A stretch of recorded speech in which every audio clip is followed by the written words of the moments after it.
Jawohl. Sag mal. Schon Jawohl.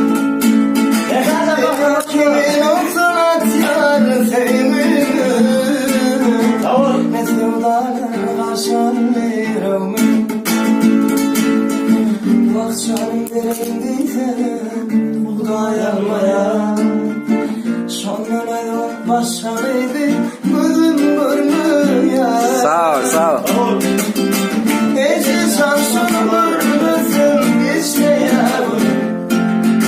Garip olumda olan o beni tutar yarim. Son kelam şunu görmesin geçme yavrum.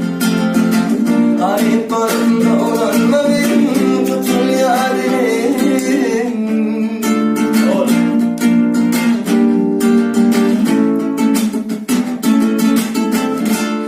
Sevuneme beni bile yandırıyor.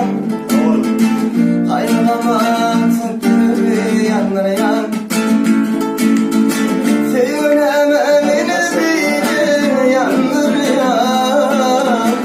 Ayrılama tıkırı yanlara. Canım nereye indiysem Kudaya mı yar? Senin ölüm başka bir